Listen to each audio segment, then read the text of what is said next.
I found my calling becoming an EMT, paramedic, fireman later on in my career.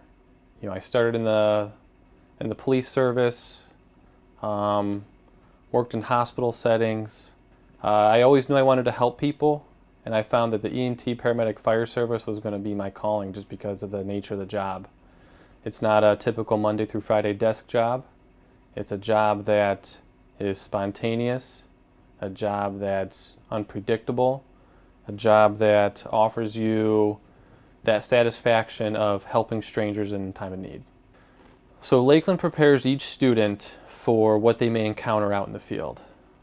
What we're trying to achieve here is we educate you, we teach you, we give you all the tools you need, but you're going to learn a lot of stuff when you're on the job, when you're out in the field. Part of our move here to the new facility was getting this new ambulance simulator. Again, you can tell somebody how to behave in the back of an ambulance. You can tell them that it's going to be tight quarters, or you're only going to have a certain amount of space to reach things. You can't stand straight up. When you try to fit 5 or 6 people in here in a life-saving emergency, it gets pretty crowded. And with this simulator, we're able to make that a reality. Give the students that unique opportunity to see what it's like in the back of the squad. This guy's wireless. The instructors will be able to control him from a room. We have video cameras and microphones inside the squad. So the students are going to be they're going to be able to simulate an entire case scenario without being able to look at the instructor for assistance. The instructor won't be able to interject if something's going wrong. I mean, the whole point of the learning environment is that they learn, whether it's by mistake, by practicality, by visualization.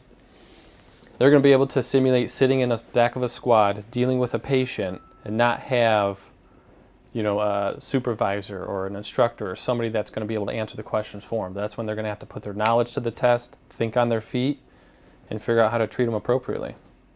We have national guidelines and state guidelines that we adhere to, but Lakeland's program goes beyond that. Because we don't want you to just do the minimum. Lakeland wants you to exceed that minimum so you can be the best that you can actually be excellent, be proficient in all the skills that you do. So we set the bar very high, and we expect all the students to meet that. But the instructors are also going to help you get there. And I'm going to be biased when I say this, obviously, because this was my alma mater. This is where I started. I enjoyed being able to go to school, but also work in the field. But I can personally say that the instructors that I've worked with, the instructors that I happen to be on the job with, are guys that I trust, that I know that they're going to get the absolute best care, the best education, the best experience out of it.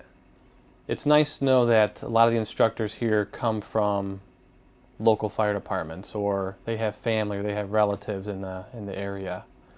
But we're able to put that personal aspect on it. I think they can add just a little bit more to it. And more often than not, we do get a lot of generations that come through here. And some of the instructors are seeing that maybe somebody they've worked with in a neighboring community, their son, their daughter, their nephews are coming through these programs, so when they grow up, they can be like their uncles and their fathers, their mothers and brothers. And so it's nice to see that come in full circle.